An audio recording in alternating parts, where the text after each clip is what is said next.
আসসালামু আলাইকুম রহমতুল্লাহ। দূরে কাছে যে যেখান থেকে আমার এই ক্লাসটি দেখতেছেন সবার প্রতি রইল আন্তরিক শুভেচ্ছা অভিনন্দন। তো আমরা আজকে নবম দশম শ্রেণীর অর্থাৎ এসএসসির জন্য খুবই একটা গুরুত্বপূর্ণ সৃজনশীল করাবো। এটা হচ্ছে বীজগণিতীয় রাশির। তো সৃজনশীলটা দেখো, আমরা যে দাঁড় করাইলাম সেটা হচ্ছে এখানে দিলাম এ স্কোয়ার ইকুয়াল হচ্ছে 7 + 4√3, কিউ ইকুয়াল হচ্ছে এক্স কিউব প্লাস 1/x³ এবং আর ইকুয়াল হচ্ছে √3 প্লাস কি √2।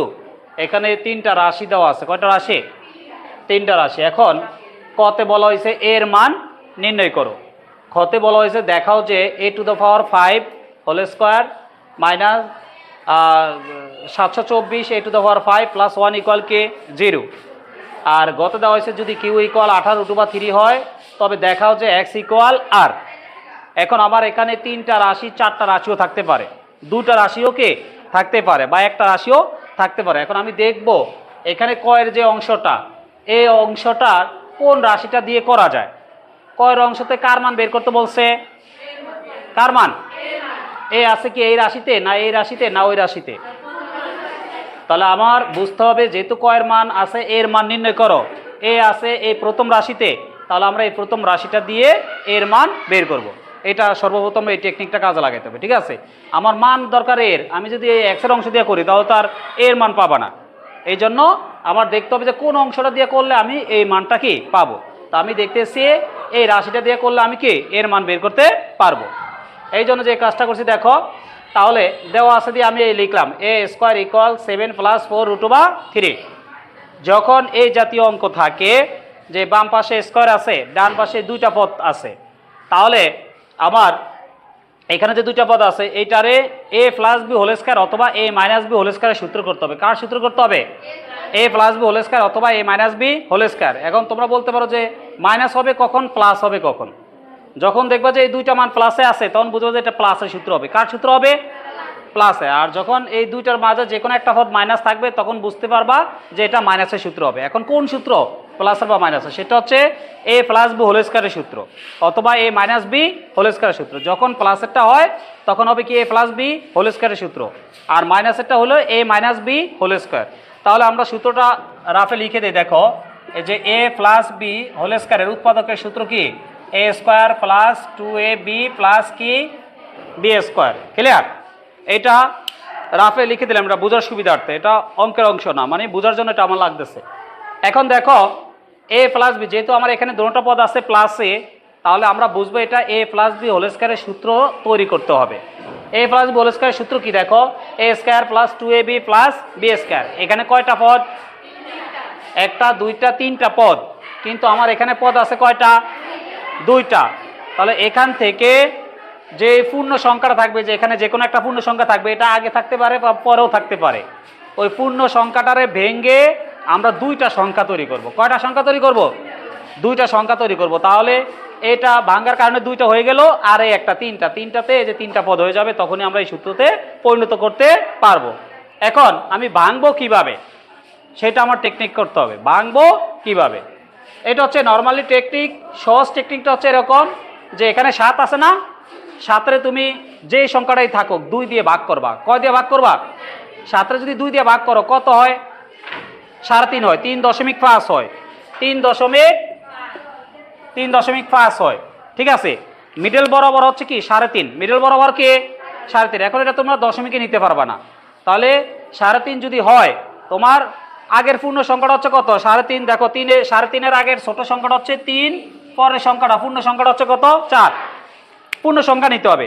যেহেতু মিডল অবস্থায় তোমার 3.5, তাহলে তার আগের পূর্ণ সংখ্যা হচ্ছে 3 থেকে 3.5 একটু বড়, আর 3.5-এর পরের পূর্ণ সংখ্যা হচ্ছে কত? 4। এইভাবে তোমরা টেকনিক করে বের করবা। তাহলে একটা আগের সংখ্যা, একটা পরের সংখ্যা। অথবা আরেকটা সিস্টেম হচ্ছে কি, এই দুইটা সংখ্যার বিয়োগফল হতে হবে 1। আমরা এই 7-রে ভেঙে দুইটা সংখ্যা তৈরি করব, দুইটা সংখ্যার বিয়োগফল হতে হবে 1, মানে ব্যবধান থাকতে হবে 1। তাহলে কত কত যোগ করলে 7 হয়, ব্যবধান 1 হয়। 3 আর 4-এ যোগ করলে কত হয়? 7। এবার 4 থেকে 3 বিয়োগ করলে কত হয়? ব্যবধান 4 থেকে 3 বিয়োগ করলে হয় 1। তাহলে সেভাবে আমরা নিতে পারি। তাহলে 4 আর 3। এখন যদি এভাবে আমি 7 না দিয়ে আরেকটা সংখ্যা দিয়ে দিতাম 9, তাহলে ধরতা কত? 9 রে বাংলা কত হয়? 4.5। 4.5-এর আগের পূর্ণ সংখ্যা 4, পরের সংখ্যা কত? 5। অথবা 5 আর 4 যদি দুইটা সংখ্যা নেও ব্যবধান কত হয় 1, 5 থেকে 4 গেলে কত হয় 1। তাহলে আমরা দুইটা সংখ্যা তৈরি করব, দুইটা সংখ্যার ব্যবধান হতে হবে কত 1। তাহলে আমরা দেখছি 7-এর যদি আমরা দুইটা সংখ্যা নেই তাহলে 3 আর 4, তাহলে ব্যবধান কত হয় 1, এই জন্য আমরা 3 আর 4 নেব। এখন 3 ছোট না 4 ছোট, সরি 3 বড় না 4 বড়, তাহলে বড় সংখ্যাটা আগে লিখবা, লিখছি, আর ছোট সংখ্যাটা সবার শেষে লিখবা। তাহলে এখানে কয়টা পদ হয়ে গেল 3টা। দেখো এই দুইটা যোগ করলে কিন্তু এটা চলে আসছে, আর এটা যা আছে তাই লিখলাম, ক্লিয়ার। এবার আমার যে কাজটা করতে হবে যে প্রথমটার বর্গমূল বের করতে হবে, শেষেরটার বর্গমূল বের করতে হবে। প্রথম পদের বর্গমূল, শেষের পদের কি বর্গমূল। প্রথম পদে আছে কত 4, 4-এর বর্গমূল কত, 4-এর বর্গমূল হচ্ছে 2, তুমি 4-এর উপরে √2 দিয়ে দাও, দেখবা যে বর্গমূল হয়ে যাবে কত 2। তাহলে 2 হবে আমার কি a, আর 3 হচ্ছে কি মৌলিক সংখ্যা, 3-এর কোনো সংখ্যা দিয়ে কি ভাগ করা যায় না। মৌলিক সংখ্যা পেলে ওটার উপর √2 দিলেই সেটা বর্গমূল হয়ে যাবে। মৌলিক সংখ্যা কত কত, যেমন 10-এর নিচের মৌলিক সংখ্যা 2, 3, 5, 7 এগুলো, আবার 10-এর উপরে গেলে কত 11, 13, 17, 19 এইভাবে আছে আর কি। তো আমাদের যখনই মৌলিক সংখ্যা পাবা, মৌলিক সংখ্যার উপর যদি √2 দিয়ে দাও সেটাই কি হয়ে যাবে বর্গমূল হয়ে যাবে। তাহলে 3 হচ্ছে মৌলিক সংখ্যা, তাহলে 3-এর বর্গমূল হচ্ছে √3। তাহলে আমার √3 হবে কি, এই √3 হবে b। তাহলে আমি a পেলাম হচ্ছে কি 2, আর √3 হচ্ছে কি b। তাহলে আমার যেহেতু 3টা পদ প্লাসে, আমরা a + b হোল স্কয়ারের সূত্র লিখব। a + b হোল স্কয়ার সূত্র কি a² + 2ab + b²। তাহলে এর জায়গায় বসাবো কত 2, আর b এর জায়গায় বসাবো কত √3। তাহলে দেখো এই যে a, যেহেতু এখানে একটা 2 একটা পূর্ণ সংখ্যা, এখানে ব্র্যাকেট না দিলেও চলে। তাহলে a² + 2ab + b², এই যে এই সূত্রটা লিখছি। a বলতে কত 2, রিপিট করতেছি আবার।